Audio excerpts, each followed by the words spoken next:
Efreem beezaadhaaf abadaan dhiifama hin godhu yoo jedhu dubbate. Nagaa fi ayyaanni jaalalli tokkummaan hafuura qulqulluu isiniidhaaf haa baay'atu. Hordoftoota koo, lammiiwwan koo kan na jajjabeessaa jirtan eebbifamaa kabajoomaa isiniin jechuudha. Egaa ijoolleen kun arfan isaaniiyyuu goolii kaasanii baay'ee wal lolaa turanii. Yeroo wal lolan immoo dhugaa isin fakkaatu. Egaa hojiidhaas haa ta'uyyuu malee sababa salphaadhaan kan ka'e iddoo guddaa ni ga'a yeroo tokko jechuudha dubbiin. Isa kana irrattis Efreem akka qoricha nyaatee hospitaala galee argitaniittu. Sanarraatiidhaan kan ka'e egaa rakkoon guddaan isaan gidduutti uumame jechuudha. Akkasumallee Alaazar illee tumee yeroo darbee namoota lama itti bitee jechuudha. Efreem girri hin beeku. Isa achi shuk jedhanis hin jaalatu natti fakkaate. Jabaa hin caala Abiraam natti fakkaata. Maachee hordoftootana kutataadha. Abiraam yeroo baay'ee gara laafessadha.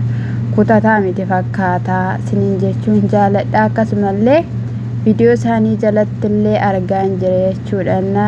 Warra afaan keenyaan barreessanii gootadha, ati jagnadha jettanii jajjabeessaa jirtu siniin jechuun jaaladha. Osoo Abiraamii akka kee ta'ee fa'i warri jettanii jirtu jechuudha. Egaa namni waa'uu namarraa hubateetu akkana jedha jechuudha. Ta'uyyuu malee dhagaa'ii Tinsuu fi Alaazar dursanii dhufaniitu anii fi maammaan nagaa buufnee jirra. Kanaafiyyuu Efreemii fi Beezaanis nagaa buusuu qabu.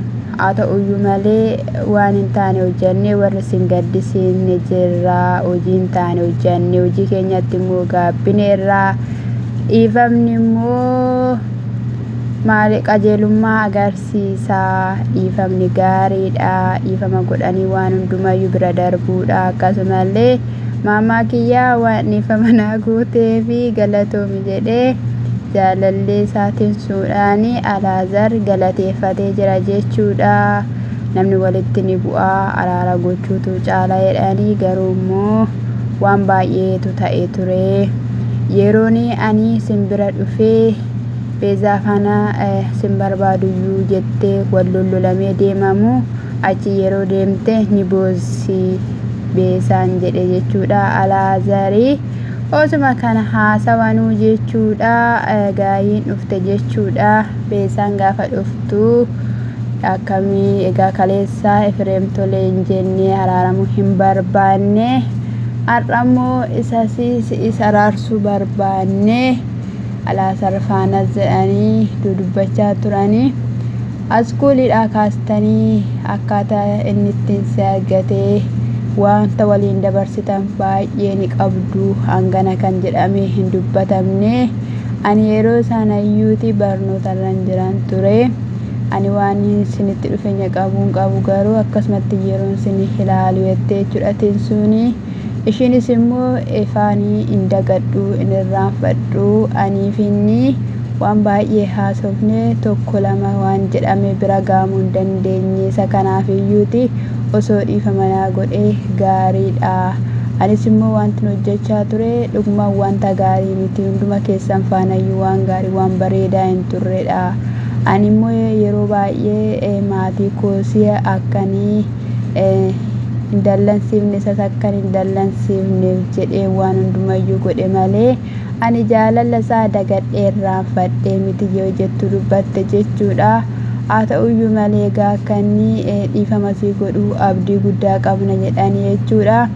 Achi booda egaa Efreem qattisaa basaati qaat jedhee yeroo dhufutti egaa nuti waan hundumaayyuu kan si barbaanne obboleessa keenyaa qaalii dhiifamadhaa fi dhiifamni barbaachisaadha jedhee jechuudha. Achi booddee innis immoo Alaazar rakkoon qabu isa karaa keetii dhiifama sii godheera jedheeni isaan dhaammatee isaaf dhiifama godhe jechuudha. Haa ta'uyyuu malee egaa Ambeessa immoo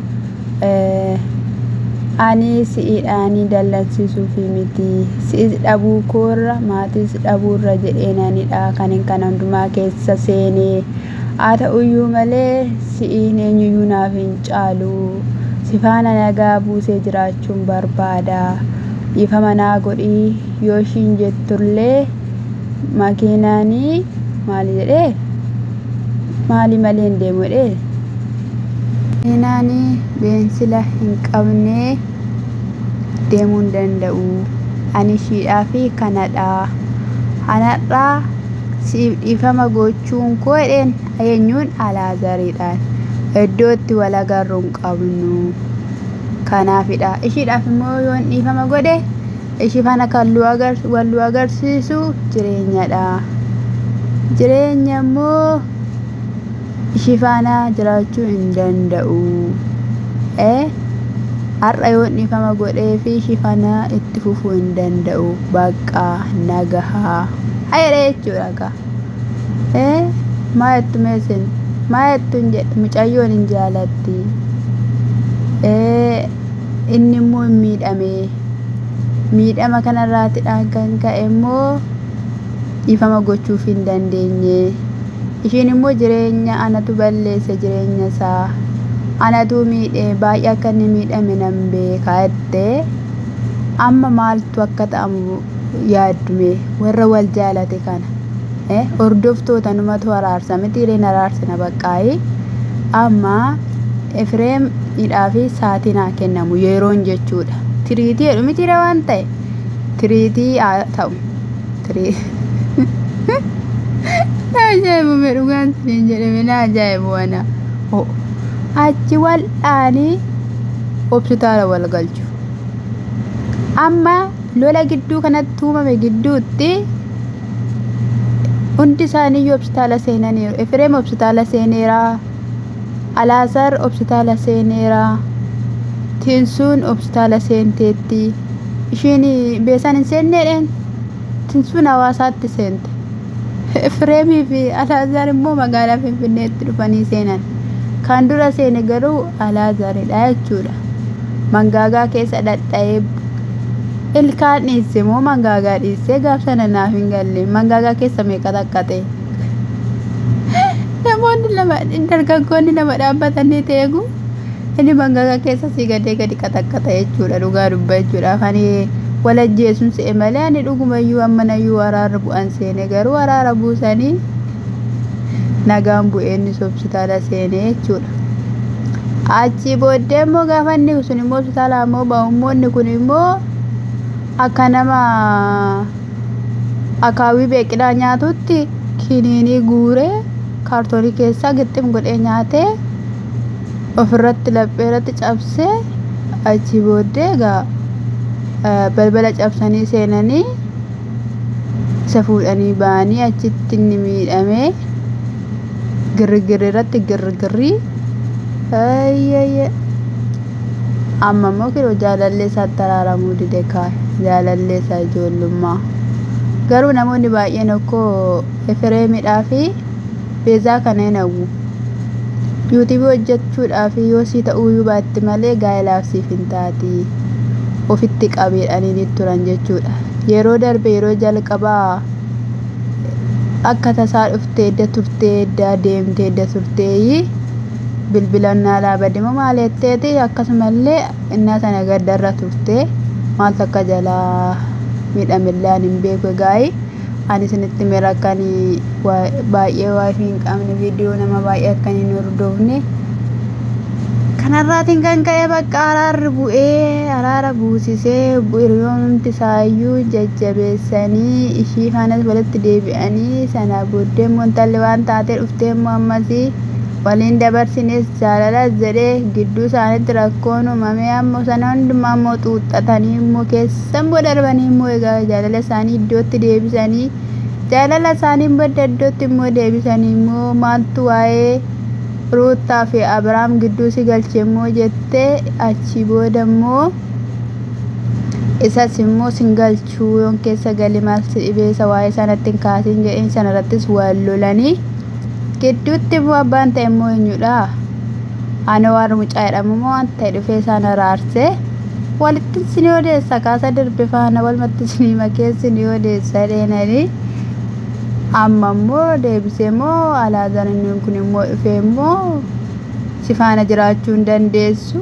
Mee maal isa dhime mee maatii isaatu maatii dogoggoreyyuu maatii ishiitu fudhachuu barbaada.